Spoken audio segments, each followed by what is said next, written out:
ratito voy. No encuentro.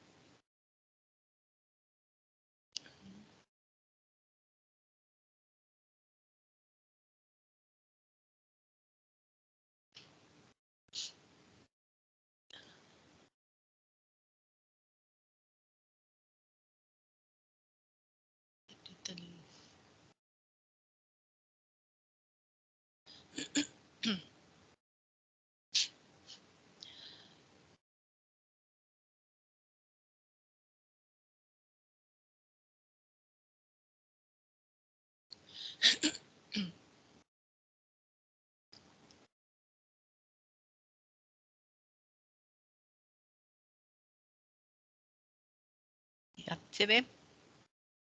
Sí, doctora. Ya.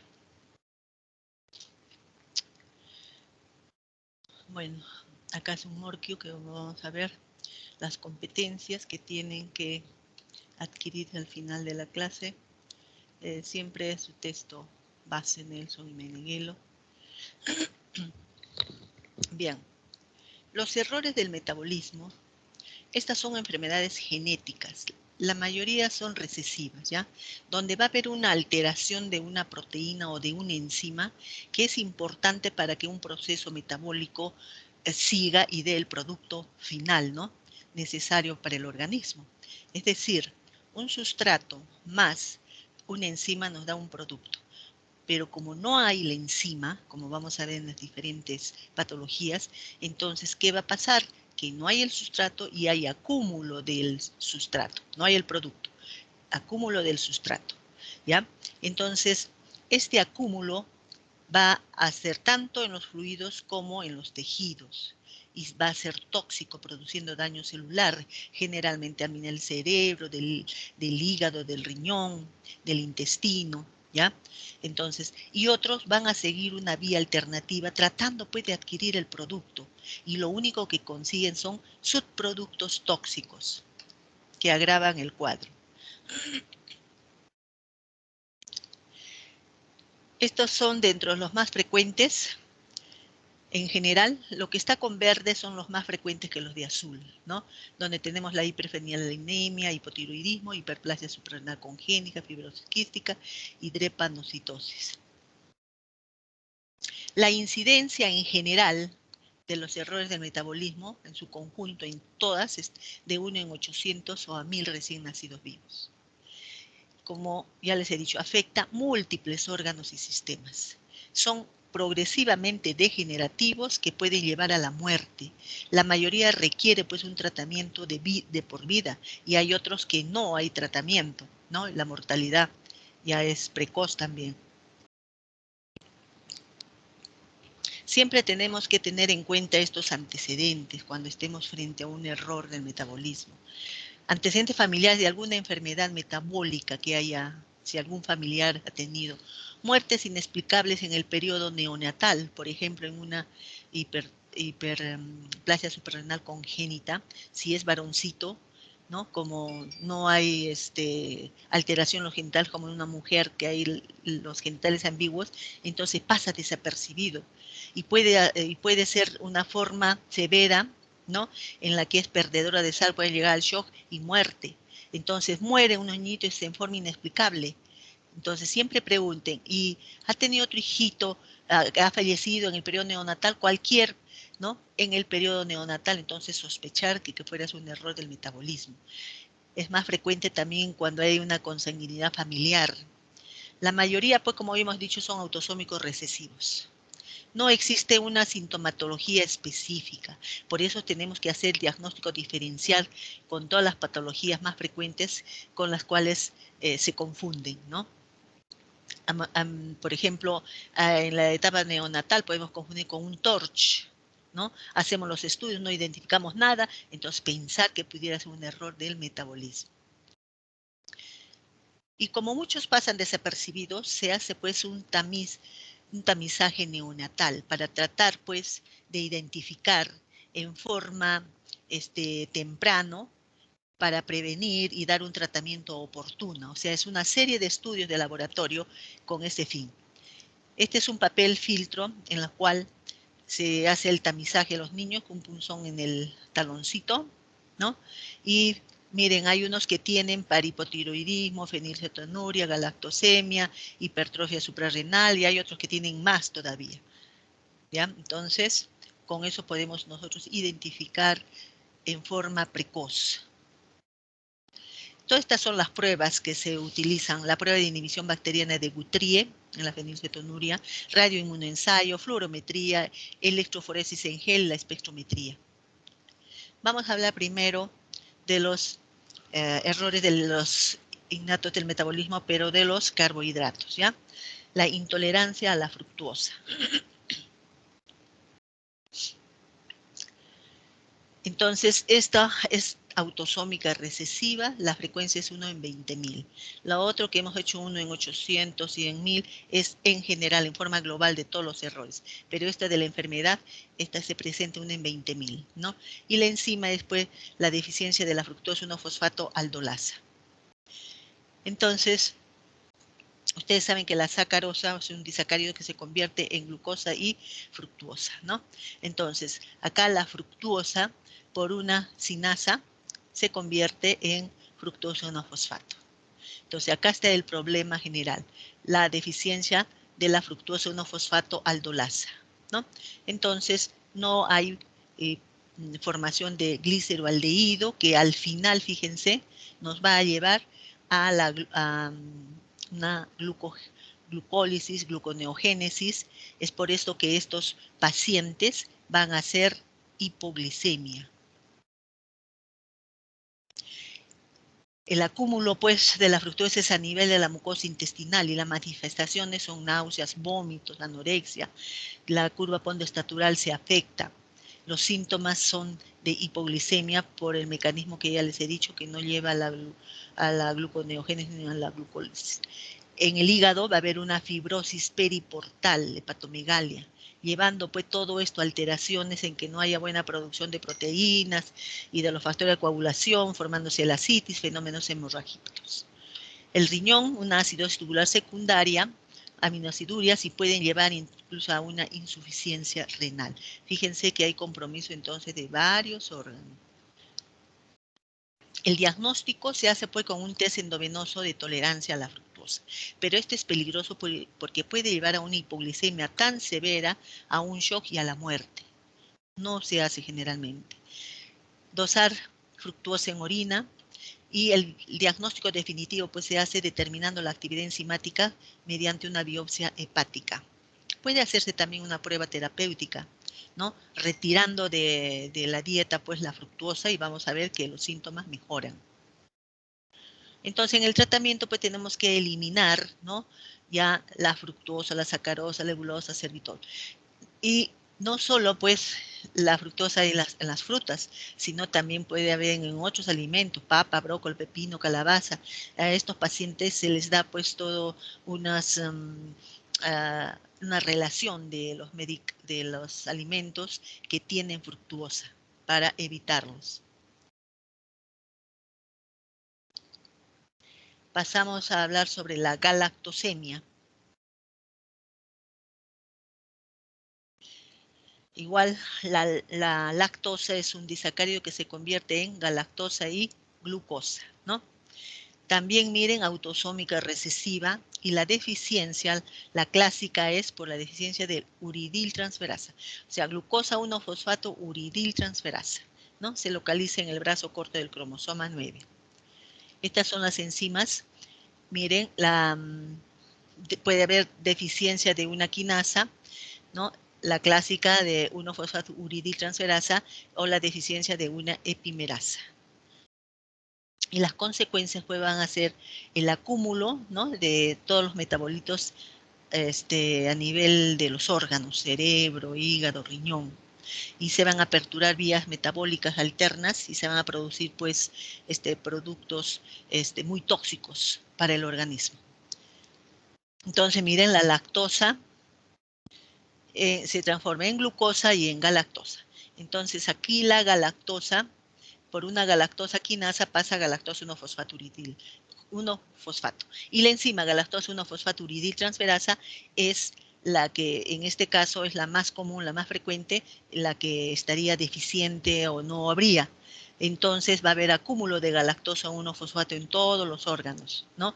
Y fíjense que por una epimerasa pasa a UDP glucosa, a glucosa no fosfato y no vamos a tener. Por lo tanto, también va a haber en estos casos hipoglicemia, manifestaciones que puede ser a nivel, por ejemplo, que se localiza a nivel digestivo, se traduce igual que en el anterior con vómitos, diarrea, distensión, la curva estatural también se altera, ¿ya? Y como hay acúmulo a nivel de hígado, se va a traducir por hepatomegalia, ictericia, ascitis, cirrosis, etc. Acá sí hay retardo mental, ya por el acúmulo de galactosa a nivel de cerebro, ¿no? Que es tóxico, y también por la hipoglicemia. Las cataratas que se presentan, a veces no se presentan al nacer, pero se presentan dentro del primer año de vida. Y también hay un daño renal. La sintomatología puede confundirse con alergia a la proteína de la leche de vaca. ¿Ya? Tenemos que tener en cuenta. Y esta enfermedad pues es mortal si no la diagnosticamos a tiempo.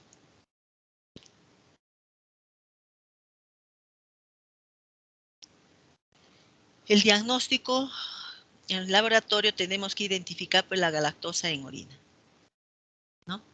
Entonces, estimación de las cifras sanguíneas también de galactosa, UDP galactosa, galactosa 1-fosfato. Y vamos a ver que la glicemia pues está disminuida porque hay hipoglicemia o puede estar normal en otros casos. Las pruebas de la función hepática, y hemos dicho que hay compromiso, va a estar alterado, bilirrubinas, el timbre protrombina, todo esto va a estar alterado. Al nivel del riñón, proteinuria, aminociduria. Se hace un test también oral de glucosa y de fructosa, en estos casos va a ser normal. Pero si hacemos para galactosa, vamos a ver pues de que está alterado, ¿no? Es positivo. Lleva pues a una hipoglicemia severa, también hay que hacerlo con mucho cuidado.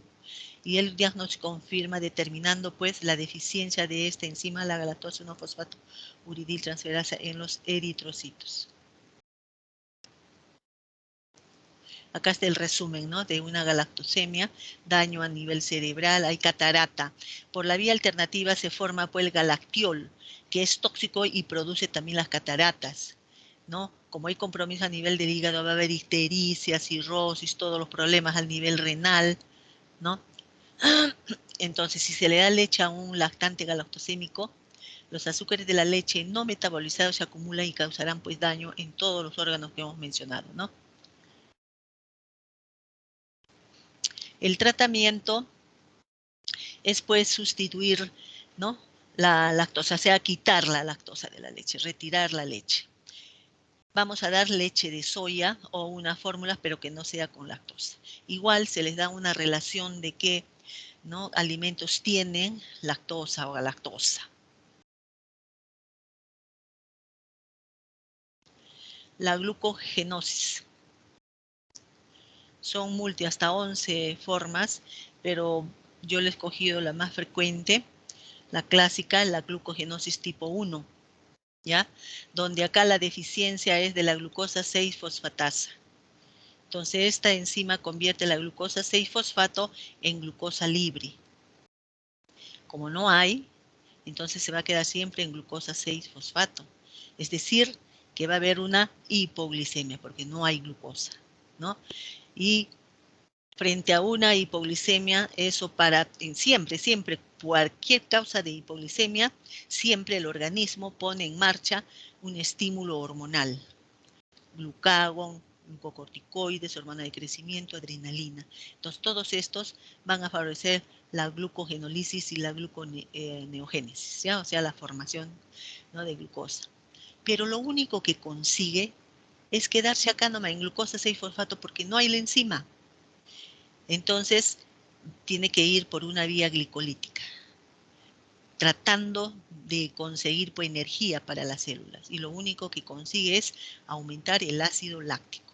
Por lo tanto, en estos pacientes, aparte de la hipoglicemia, hay una acidemia, ¿no?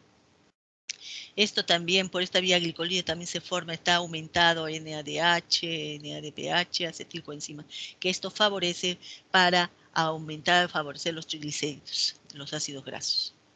La otra alternativa que tiene el organismo para tratar de conseguir energía es por la lipólisis, aumentando la lipólisis, ¿no?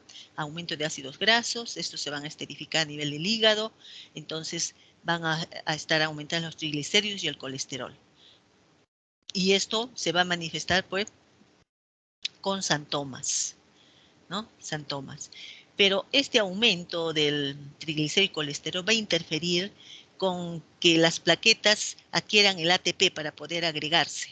Entonces, como no se puede, va a estar disminuida esta agregación plaquetaria. Por lo tanto, ¿qué va a haber? Hemorragias. Santomas por el aumento de triglicéridos y hemorragias. A nivel de riñón, se compite en su excreción el ácido láctico, ¿no? Y con el ácido úrico, disminuyendo pues la excreción del ácido úrico, por lo que aumenta. También aumenta la síntesis de las purinas, habiendo una hiperuricemia, o sea, síntomas de gota, ¿no? Hipoglicemia, acidosis, ¿no? Aumento de ácidos grasos, santomas, hemorragias, bueno, acidosis y la gota, ¿no? Y los síntomas ya es fácil de eso. Hay pues por la hipoglicemia, retardo del crecimiento, hay retardo mental también, convulsiones, por el acúmulo a nivel del hígado, hepatomegalia, nefromegalia, hay una disfunción plaquetaria, porque ya les expliqué el por qué, entonces la coagulación está defectuosa, hemorragias, hay una hiperlipidemia, formándose santomatosis a nivel de la piel, hiperuricemia, dando la gota, y aumento de ácido láctico y cuerpos cetónicos, una acidosis metabólica. El diagnóstico, vemos pues que hay aumento de cuerpos cetónicos y ácido láctico, ¿no? Es fácil también ver, de acuerdo a la fisiopatología, lo que está alterado, ¿no? Una hiperlipidemia, hiperuricemia, una prueba de sobrecarga de glucosa, vamos a ver que no aumenta la glucosa, sino el ácido láctico. Por ejemplo, en el test del glucagón, se le inyecta a una persona normal y 10 a 20 minutos y vemos que incrementa la glucosa, 3 a 4 milimoles por litro. En cambio, en los pacientes que tienen esta glucogenosis tipo 1, vemos de que no hay aumento de la glucosa, sino del lactato. El diagnóstico definitivo se hace con una biopsia hepática o intestinal, donde vamos a ver por ausencia de la enzima glucosa 6-fosfatasa. Las complicaciones que se presentan en este cuadro son adenomas a nivel hepático. Como hay compromiso a nivel renal, también hay disminución de la filtración proteinúria, insuficiencia renal, gotas, santomas, disminución de la densidad mineral ósea, por eso hay que darle calcio y vitamina D, alteraciones en los ovarios en los adolescentes y retraso del crecimiento y del desarrollo en la pubertad. El tratamiento se tiene que lograr estos objetivos: prevenir la hipoglicemia, ¿no?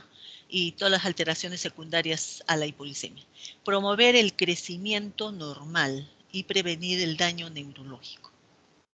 Tenemos que dar pues una dieta fraccionada cada 3 a 4 horas para mantener la glicemia sobre 70 miligramos por decilitro, ¿no? Porque han visto que no podemos conseguir glucosa libre, sino queda en glucosa 6-fosfato, ¿no? Entonces tiene que ser fraccionado la glucosa. Y para esto es mejor dar los polímeros de glucosa o almidones, que son los que se van a absorber en forma lenta para mantener pues más prolongados los niveles de glucosa, más o menos dentro de límites normales. El problema es durante la noche, por ejemplo, en los lactantes. Entonces, en este caso, se les coloca una sonda y se les da un goteo, ¿no? Durante toda la noche. En los adolescentes y en adultos, en cambio, se les da almidón crudo por la noche, ¿no? Y esto hace pues que la absorción sea más lenta y más prolongada. La distribución de las calorías debe ser un 60-70% en forma de carbohidratos y un 20-25% de grasas y proteínas un 10 al 15%. Hay que dar vitamina D y calcio por la desmineralización que hay. Ya, eso es todo en cuanto a los errores. Son una serie de alteraciones, ¿no? De errores, pero he cogido las más frecuentes. de las proteínas. Vamos a pasar a hablar sobre las proteínas, ¿ya? Los errores. Muchas veces solo por el olor de la orina podemos nosotros hacer el diagnóstico presuntivo. Por ejemplo, si tiene una orina a ratón, ¿no? O a moho, que llaman, es característica de la fenilpiruvica, oligodofrenia fenilpirúvica. Una orina a azúcar quemado o jarabe de arce en la leucinosis, que se conoce también como enfermedad de jarabe de arce. Un olor a repollo podrido en mala absorción de la metionina. Orina con olor a gato en las acidurias. Vamos a hablar primero de las fenilcetonuria. La incidencia es 1 en 15.000. Es pues autosómico recesivo y está localizado en la alteración del cromosoma 12. Entonces, ¿qué es lo que pasa? La fenilalanina, ¿no? Por medio de una fenilalanina hidroxilasa va a pasar a tirosina. Como no hay, entonces va a haber acúmulo de la fenilalanina. Por eso es una hiperfenilalanemia, ¿no? En sangre está aumentado. Este aumento de la fenilalanina va a ser eliminada a través de la orina, como ácido fenilpirúvico, fenilacético. Por eso es que se conoce como fenilcetonuria, ¿ya? Entonces, al no haber la tirosina, ¿no? Porque miren qué hace la tirosina. Va a dopa y la dopa a formar melanina. Y como no hay, entonces estos pacientes, como muestra acá, generalmente son de cabello claro, de piel clara, ojos claros, ¿no? Porque no hay la melanina, ¿no? Después la orina, olor a moho o a ratón. Hay retraso, acá hay retardo mental, ¿no? De las habilidades mentales, sociales. Puede haber movimientos de brazos y piernas hasta convulsiones. También hay para hacer en el tamiz neonatal, tamizaje neonatal, hacerle, ¿no? Con una pinceta en el taloncito para identificar si hay o no, ¿no? La fenilalanina en sangre, en cantidades pues aumentadas, como vamos a ver, o una prueba de cloruro férrico en orina.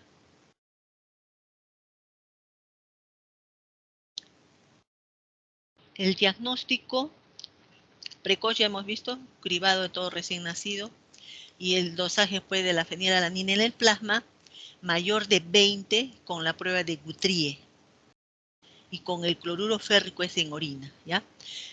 También tenemos que descartar si no hay asociado un cofactor de tetrahidrobiopterina, que a veces hay. El tratamiento, pues, es reducir, ¿no? Los niveles de fenilalanina en el organismo. Entonces tenemos que darle una dieta con bajo o nada de contenido de fenilalanina. Cuando los niveles están más de 6 miligramos por decilitro, hay que hacerse una restricción completa de la dieta común y darle la dieta especial. Los lactantes que tienen una fenilalanina entre 2 a 6, no se recomienda la restricción dietética, pero sí hay que controlarlos, ¿no? Estrictamente. Hay que tratar de mantener la concentración plasmática entre 2 y 6, ¿no? Como hemos dicho, entre 2 y 6 no hay tanto restricción dietética. Por encima de 6 sí. Y acá es un poco difícil porque estos tiene que ser un alimento especial. Y es un alimento tan feo que si el niño no se hace el diagnóstico de muy pequeñito y ya aprende a tomar su leche, cosas ricas, entonces lo va a rechazar, ¿no? Esos son que las industrias para este tipo de enfermedad lo hacen específicamente. El síndrome de Marfan.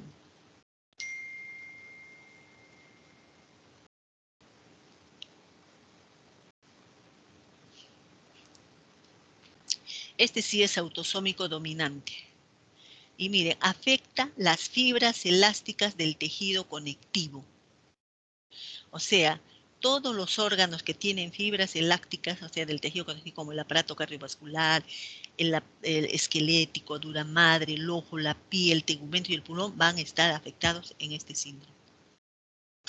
La incidencia es 1 en 3.000 o en 20.000. El 75-85% son hereditarios. El resto es mutaciones. No tiene preferencia, ¿no?, con la raza o grupo étnico. Y hemos dicho que es autosómico dominante. Entonces, como ya les ha postulado, que la fibrilina normal, miren, inhibiría el crecimiento de los huesos largos, ¿ya? Y que estas fibras elásticas van a producir una tensión que deben controlar el crecimiento de estos huesos largos. Entonces, al no existir, pues, a estar alterado, entonces no hay quien frene este crecimiento, de ahí que es exagerado, pues, ¿no? Como vamos a ver en las extremidades, los dedos. Son tres formas, ¿no? Tres formas de presentación: neonatal, infantil y el clásico. El neonatal ya en forma por ecografía, prenatal, ya podemos ver que hay alteraciones a nivel cardiovascular, como una insuficiencia tricuspidia severa. Y cuando ya nace vamos a ver alteraciones esqueléticas y de la piel, donde vamos a ver las extremidades largas, los dedos también finos, tienen la piel laxa, un poco arrugada, hay hipotonía, micrognatia. A nivel cardiovascular hay insuficiencia mitral, tricuspidia severa, cardiomegalia, la dilatación aórtica pulmonar, arritmias. Estos presentan también aneurismas masivos de la aorta ascendente y descendente. La muerte ocurre en horas o días por una insuficiencia cardíaca. La infantil, si son casos esporádicos por mutación, estos aparece, la edad de presentación es un poquito más tardía, 11 años. En casos familiares, o sea que ya es autosómico dominante, como hemos visto, a los 7 años.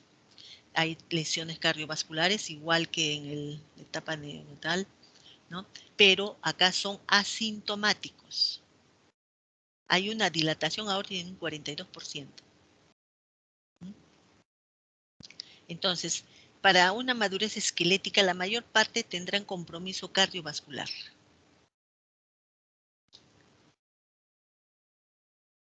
Entonces, ¿qué alteraciones tenemos a nivel esquelético? Hay un pectum carinatum o excavatum, o sea, disminución de la relación segmental superior-inferior. El segmento superior es menor que el inferior, ¿no? Hay escoliosis, espondilolistesis, disminución de la extensión de codo menor de 170 grados, pie plano y una protrusión acetabular, que eso se ve desde el punto de vista radiográfico.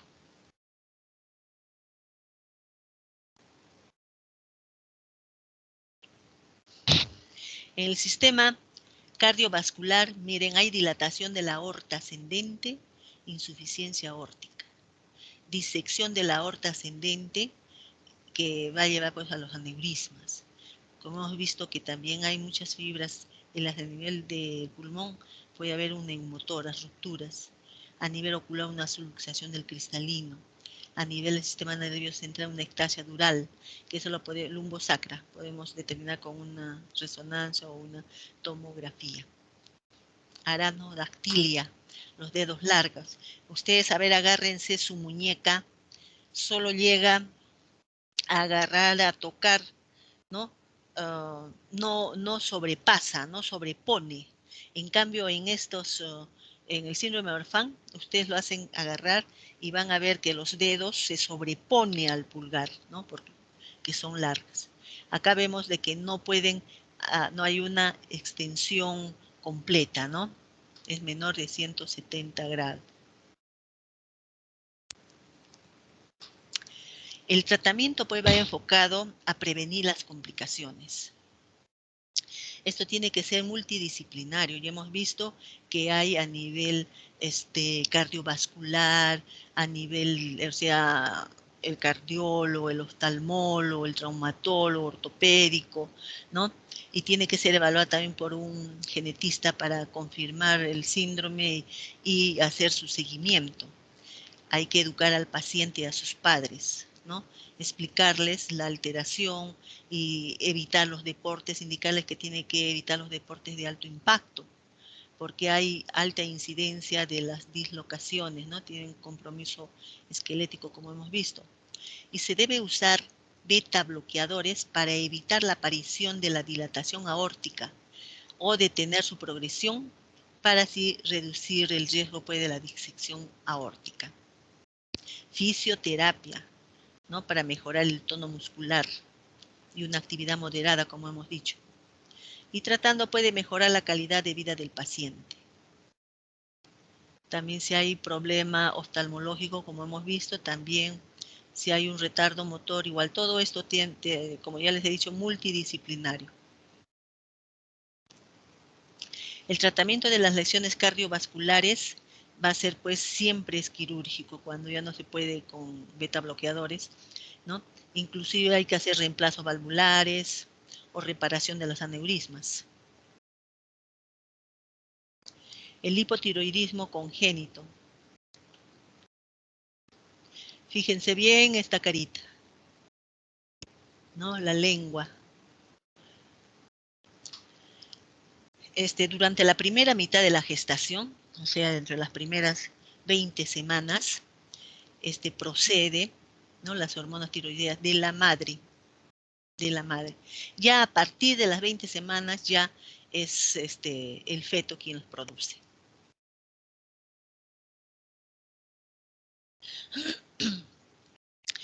El hipotiroidismo, pues, es cuando hay una producción deficiente, ¿no?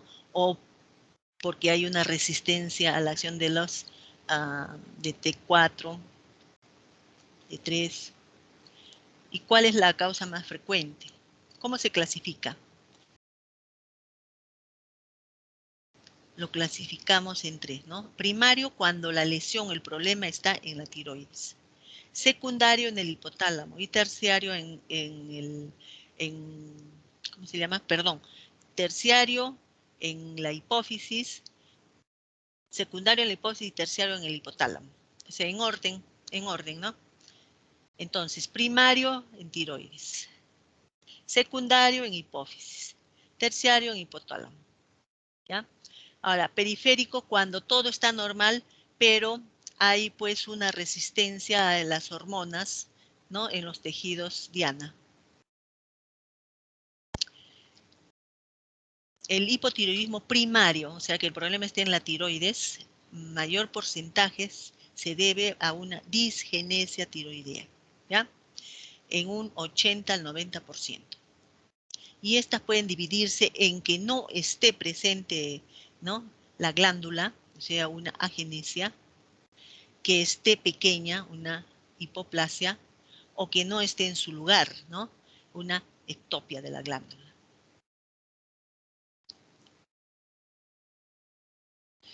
Puede haber un hipotiroidismo congénito primario, pero transitorio, por causas iatrogénicas, cuando antes usaban para limpiar, desinfectar el abdomen para hacer la cesárea con yodo, o cuando la madre tiene déficit de yodo, o algunas alteraciones inmunitarias que van a disminuir por la producción de estas hormonas.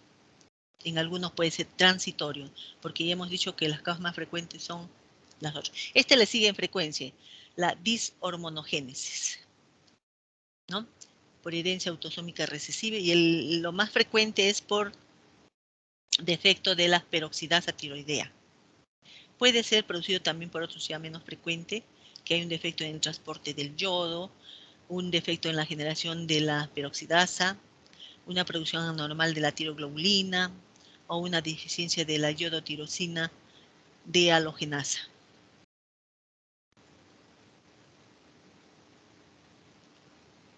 También para el hipotiroidismo, ¿saben? Hay el tamizaje, porque muchas veces pasa desapercibido, no se nota. Entonces, si hacen un diagnóstico tardío, 2 meses, 3 meses, entonces ya no solo hay un hipotiroidismo, sino también un cretinismo con retardo mental. Ustedes saben que es importante para la maduración del cerebro, ¿no?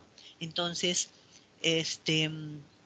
por eso es que está dentro de las pruebas de tamizaje para el diagnóstico precoz. ¿Cuáles son los hallazgos que encontramos son múltiples, como pueden ver, son múltiples, ¿no? Hay una disminución de la velocidad de crecimiento, ¿no? Está enlentecida. Por lo tanto, la edad ósea está atrasada, ¿no? La maduración biológica atrasada. Esto es importante, falta de cierre de la fontanela posterior o que sea muy grande, más de 5 milímetros. Tienen que sospechar en hipotiroidismo, ¿ya?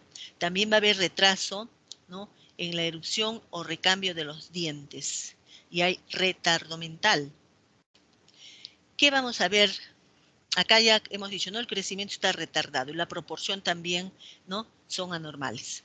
La cabeza, esto es importante, la cabeza es grande, el cuello es corto, el segmento superior es largo respecto al inferior, ¿no es cierto?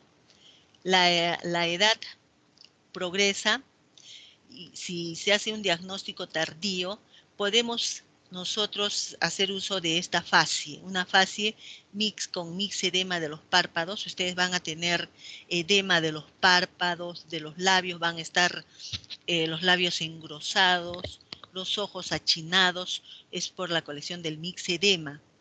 La frente estrecha, el puente nasal plano y hay macroglosia, ¿no? Aparte que la piel, pues como ya sabemos, es seca, fría, el pelo es áspero, grueso, ¿no? La implantación baja. Generalmente los niños tienen una hernia umbilical, la ictericia se prolonga, ¿no? Hay que hacer el diagnóstico diferencial con un síndrome de Down, porque estos también tienen hipotonía. Ay, perdón. Tienen una respiración ruidosa y una voz ronca. Cuando lloran es como una ranita, ¡oh! ¡Oh! Como una ranita, ¿ya? Eso es por el mixedema de las mucosas a nivel de las cuerdas vocales. Tienen pobre succión o hiporexia, una ictericia prolongada. Tiene tendencia al estreñimiento, ¿no? Y hay bradipsiquia, mirada indiferente, paran durmiendo, duermen bastante, más de lo normal. Hay lentitud en los movimientos. Y los reflejos pues, también están disminuidos. Acá, miren, la fascie. Ictericia, hernia, la edad ósea. La edad ósea en recién nacidos menores y en menores de 2 años, cuando la pidan, no se pide en muñeca como en los niños mayores y en los adultos, sino en rodilla. Y fíjense, está atrasada, ya debería tener centros al nacer. Si ustedes se van a un sitio donde no haya pues el tamizaje, ¿no? Puede ser que nazca en el domicilio y acá tienen el índice clínico del Letarte con el cual ustedes pueden más o menos una presunción de que pudiera ser un hipotiroidismo y mandarlo, ¿no?, a la ciudad, ¿no? Esto considera, miren, la fascie típica, 3 puntos. La fontanela posterior más de 5, 1.5, la piel seca 1.5. Todo lo demás un punto. ¿Cuándo consideramos positiva? Cuando es mayor de 2 puntos. ¿Ya? Y menor es pues normal. Entonces, hacemos este Letarte y podemos decir, ah, sí puede ser, señora, tiene usted que llevarlo porque eso no puede perder tiempo. Porque hay muchos en la sierra, por ejemplo, en que no nacen pues, en un hospital o en esos centros de salud, no hay para hacer el tamizaje. El diagnóstico se basa pues en laboratorio, donde vamos a hacer TSH, T4, en imágenes ecográficas, radioisotópicas y radiográficas, ¿no? La determinación, ya les he dicho, los niveles de TSH, la gammagrafía, para ver pues si hay la existencia o no de la glándula, el tamaño, la forma, la localización, con la gammagrafía. El tratamiento fue dando lo que le falta, ¿no? La hormona. La levotiroxina. Es decir, la TSH plasmática va a estar mayor, ¿no? Mayor. Cuando es el hipotiroidismo primario, está en tiroides, en todos los hipotiroidismos de causa prima secundaria están bajas, ¿no es cierto?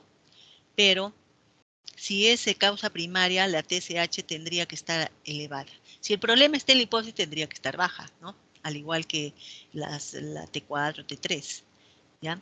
La T4 entonces baja, la T4 libre igual, cintigrafía tiroidea alterada, vamos a ver retardo óseo en la radiografía de rodilla, ¿no? Y como les decía acá, puede a veces solo estar elevado la TSH, es lo que llamamos un hipotiroidismo subclínico. Empieza así, muchas veces empieza con la TSH elevada y la T3, T4 normal. Entonces tenemos que mandarlo al endocrinólogo para que le haga más estudios, porque esto es se diagnostica como un hipotiroidismo subclínico.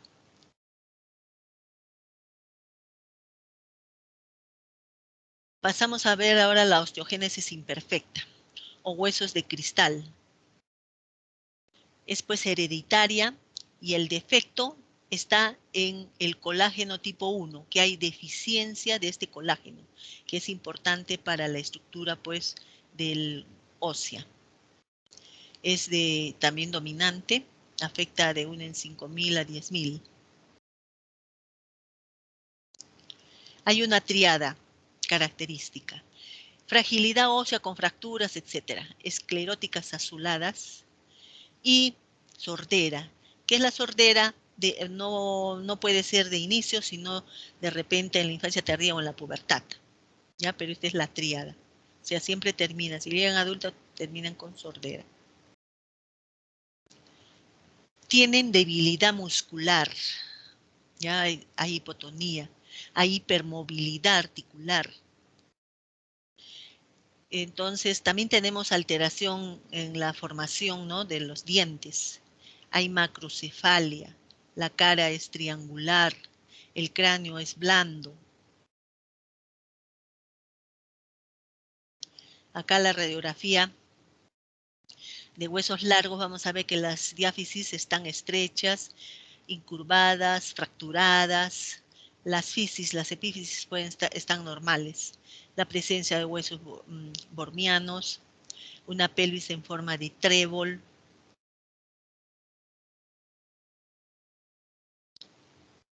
Vamos a pasar ahora a los errores de metabolismo lipídico.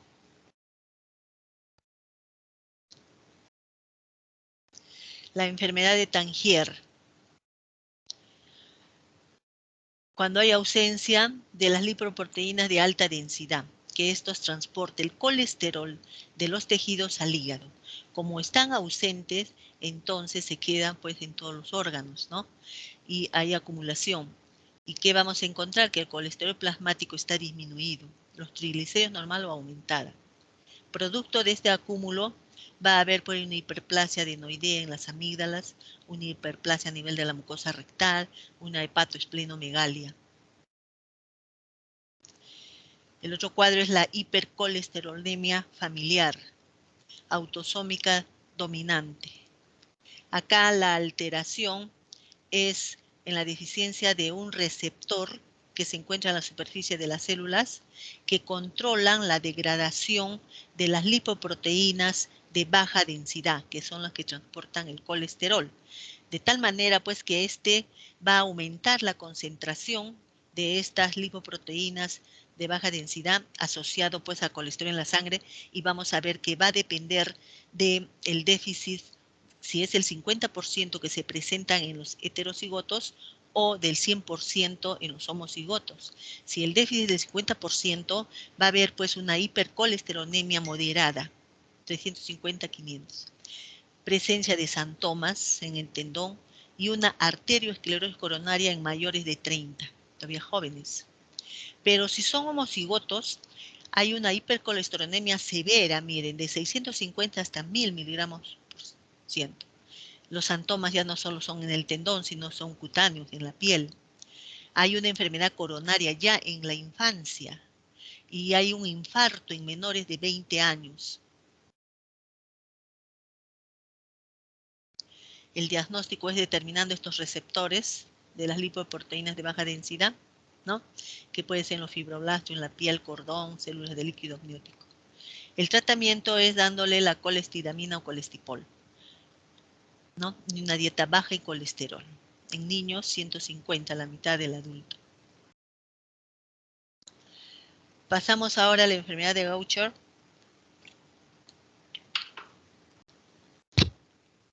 La enfermedad de Gaucher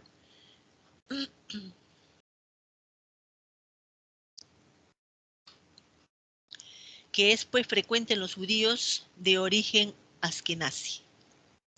Hombres y mujeres igualmente son afectados. Y tenemos 3 tipos, como vamos a ver.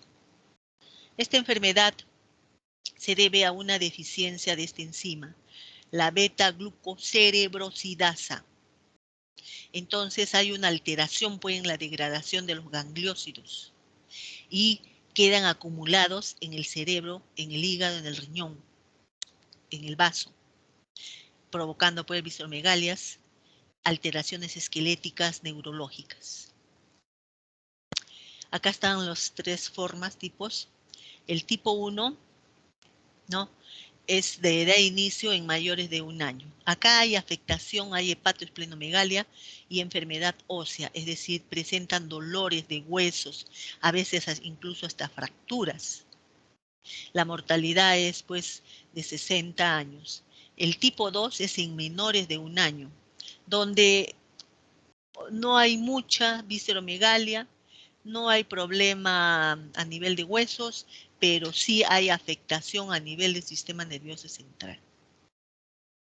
El tipo 3 tiene también sus subtipos 3A, B y C, ¿no? En los cuales, como ustedes ven en la A, casi no hay compromiso, no hay mucha visceromegalia, no hay enfermedad ósea, hay muy poca afectación del sistema nervioso central. En la tipo B hay mayor compromiso, casi parecida a esta tipo 1, pero más todavía de visceromegalias y enfermedad ósea, y muy poco del sistema nervioso central no. Y en la C, que hay compromiso a nivel vascular, cardiovascular y del sistema nervioso central, muy poco visceromegalias. La más frecuente es este tipo 1. Acá sí hay tratamiento. Como es la enzima, la glucocerebrosidasa, entonces lo que se le va a dar es el medicamento, se llama el imiglucerasa. O sea, hay tratamiento. Tay-Sachs, autosómico recesivo, la deficiencia es de una beta-N-acetilhexoaminidasa. Y se va a producir pues retardo del desarrollo motor y también mental. Hay característicamente puede encontrarse unas amaurosis con unos cuerpos así como unas manchas rojo cereza en la mácula. Hay ataxia, demencia y van al estado vegetativo. No hay tratamiento para esto. Niemann-Pick, acúmulo de la esfingomielina porque no hay la enzima esfingomielinasa. Y todo se acumula, como ven, en el cerebro, en el hígado, en el vaso, en el intestino, ¿no? Entonces, ¿qué vamos a encontrar acá? Visceromegalias, distensión, adenopatías, caquexia, retardo mental, anemia, y tampoco existe tratamiento. Otro defecto, el síndrome de Zellweger, que hay una deficiencia de esta enzima, la ATPasa, transportadora del ácido graso coenzima A. Esta enzima es la que va a las cadenas largas, las va a degradar, ¿no? Es lo normal, pero como no hay deficiencia, entonces se acumulan. se acumulan, o sea, no hay la oxidación para convertir esos ácidos grasos de cadena larga a ácidos grasos de cadena más corta, ¿no? Y se produce que muchas veces un síndrome, el síndrome de Zellweger, que puede confundirse con un Down, donde ustedes ven que el occipucio plano, prominencia frontal, hay una hipoplasia del arco ciliar, ¿no? Implantación baja de las orejas. Acá lo tenemos. Hay hipotonía, convulsiones, y la mortalidad acá es dentro de los primeros meses. Otra patología menos frecuente también es el síndrome de Cockayne, donde el defecto está en la reparación del DNA. Y vamos a ver que son niños pues con enanismo, caquético, que tienen microcefalia, tienen calcificaciones en las radiografías, ¿no?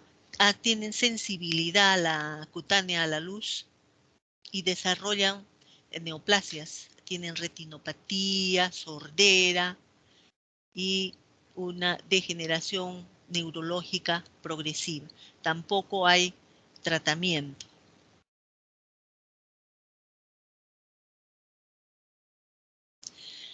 Las mucopolisacaridosis.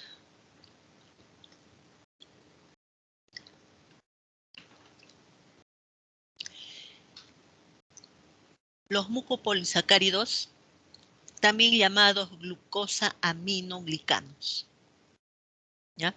Entonces, en esta enfermedad, estos pues se acumulan en los lisosomas del tejido conectivo, incluyendo cartílago y hueso, ¿no?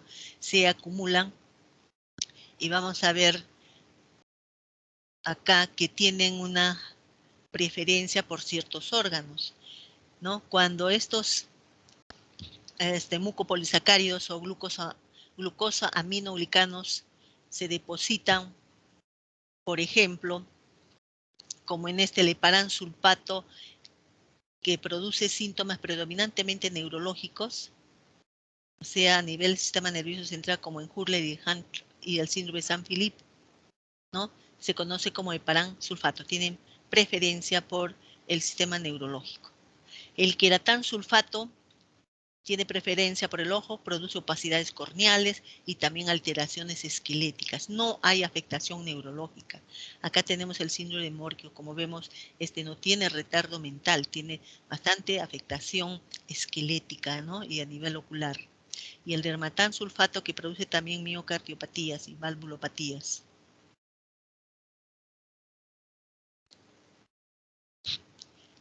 Miren, acá hay un Hurler, una facie tosca, grotesca. Esta se debe entonces por la deficiencia de esta enzima, miren, la hidroronidasa lisosómica. Entonces, estas ayudan a descomponer pues las cadenas de estos azúcares de cadena larga, ¿no? Llamada glucosaminoglicanos, las descomponen. Pero como no está esa enzima, entonces permanecen como cadenas largas y produce estas manifestaciones. Se encuentran en todo el cuerpo, ¿no? Se acumulan los glucosaminoglicanos en todos los órganos y puede ser de leves, miren acá un niño aparentemente normal, hasta severos. Miren este otro niño. ¿Y qué va a haber entonces? Pues una facie grotesca, ¿no? Rasgos faciales toscos, una boca ancha con labios gruesos, manos en forma de garra, los pies están deformes, hay rigidez en las articulaciones, opacidad de la córnea, ¿no? Con una pérdida progresiva pues de la visión que termina en ceguera. Hay prognatismo también, ¿no?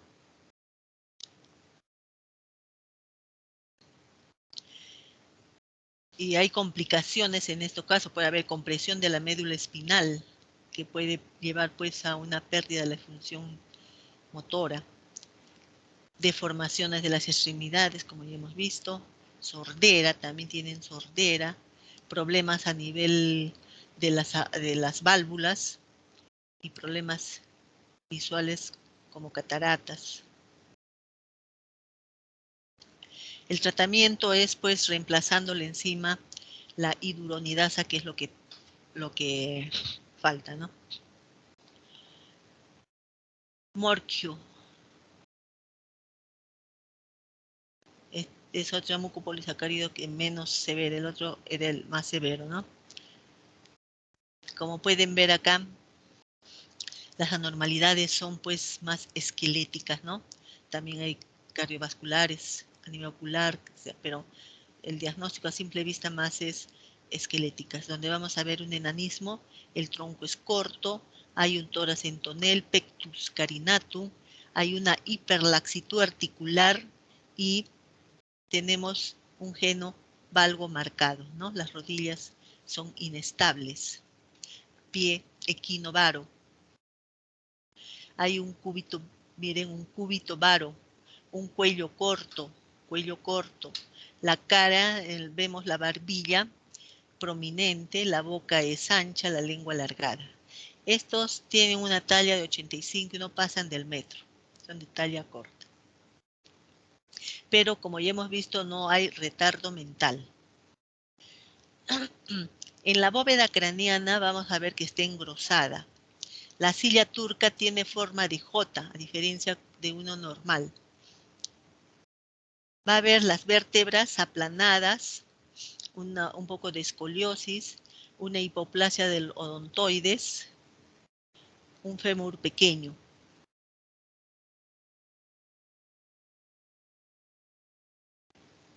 Acá fíjense las costillas en remo, ¿no? Miren, como un remo. O sea, amplias, anchas en esta parte.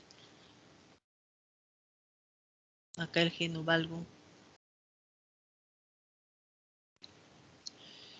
Y otras manifestaciones, pues, que no sean esqueléticas es a nivel una opacidad corneal, los dientes demasiado afectados, especialmente en el esmalte. Hay hepatomegalia, alteraciones de las válvulas cardíacas, sordera, problemas respiratorios, enfermedades del corazón, ¿no? Problemas de bloqueo en las válvulas del corazón. Estas suelen fallecer en la tercera o cuarta década de la vida. También hay para esto el tamizaje, ¿no?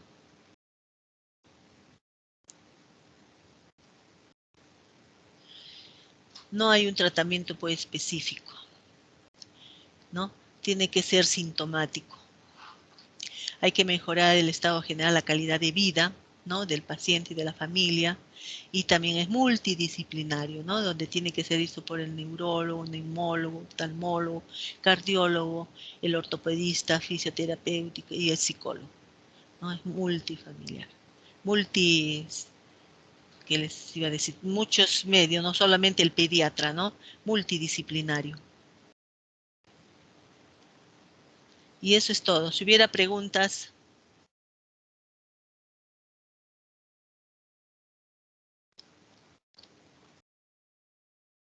Me parece que no, doctora.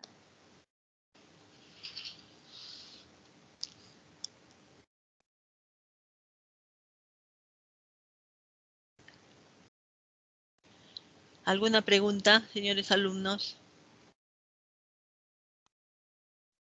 No, doctora, me parece que todo está claro.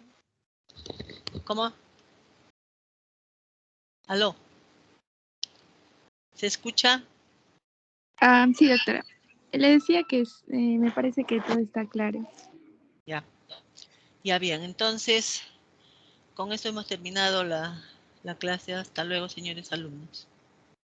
Sí, doctora.